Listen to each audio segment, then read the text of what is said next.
me now is the former US Ambassador to Poland. She is former RNC Finance Committee co-chair and Republican fundraiser and entrepreneur, Georgette Mosbacher. Georgette, great to see you. Very good to be back, Maria. Thank you so much for being here. And I wanted to start, really, we're going to go back to Ukraine in a second, but I want to get your take on Poland. You were the ambassador to Poland, and you see that in Poland, there are lots of Polish people here in America, in Pennsylvania, and you think that they have a real stake in this election. Tell us about that. Look, there's 10 million Poles in the United States, 800,000 Polish Americans in Pennsylvania. And I think I'd like to remind them of the fact that 3 presidents promised them visa waiver. 3. But it was Donald Trump that delivered it. 10,000 American troops. He delivered the 5th Corps headquarters, which is now a permanent base and the hub for the military supplies going into Ukraine. He also $1 million for a feed study for civilian nuclear, which never happened under Biden. And he had me finish the Aegis Ashore missile defense system, which Obama had canceled. Oh, yeah, good point. So I could go on. Yeah. But these were major issues. Well, Trump wanted me to strengthen the eastern flank of NATO, and that's what we did in Poland. Well, you're right. We had the president of Poland here in the studio a couple of weeks ago, and President Duda told me that it is in every Polish American's interest to vote in this election. You make the great point that 800,000 Polish Americans are in Pennsylvania right now. Do you think that's a must-win state for this? I think it's a key state Election. I think it is. It may be the linchpin state, and 800,000 Polish Americans. If they just stop and think of what president, no other president in history has delivered as much as Donald Trump.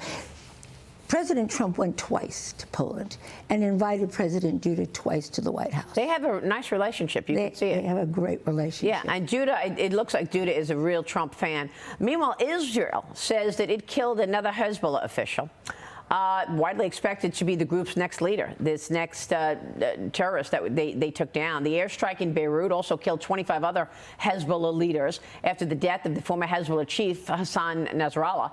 That was last month, as you know. Right. The FBI also confirmed its investigation of a possible U.S. leak of classified documents. These documents, Georgette, showed Israel's plans for retaliation against Iran. No wonder Bibi Netanyahu is not sharing information with the U.S. anymore, in my view.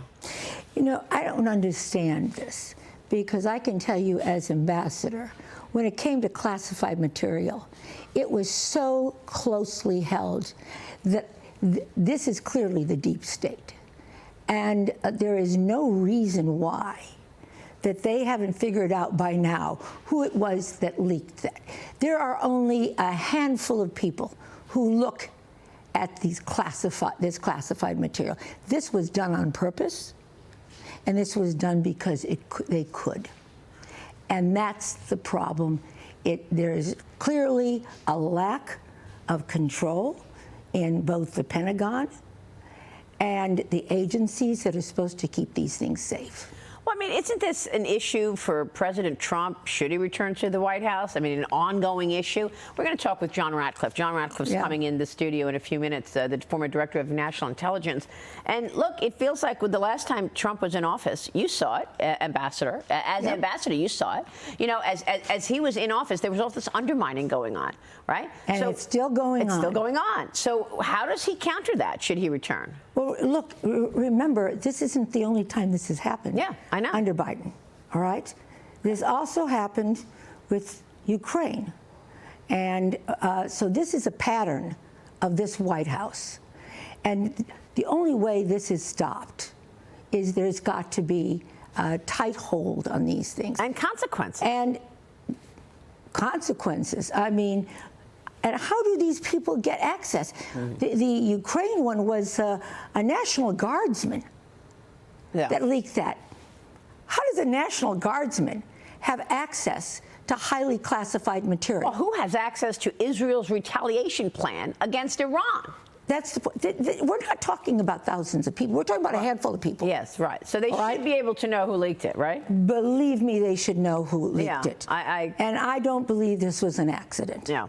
I believe this was planned. So here we are inside of 2 weeks, 13 days away from Election Day. Ambassador, tell us about this. Kamala Harris has the cash edge over Donald Trump. How is that possible? Harris's campaign raised nearly $222 million in September. $222 million for the month, pushing her fundraising total to over $1 billion. The Trump campaign, meanwhile, brought in $63 million last month. So, I mean, Ambassador Mosbacher, you were also the former RNC Finance Committee co-chair. Tell us about this gap. What's happening here? And does this matter? Well, at this point, I don't think it does matter all that much.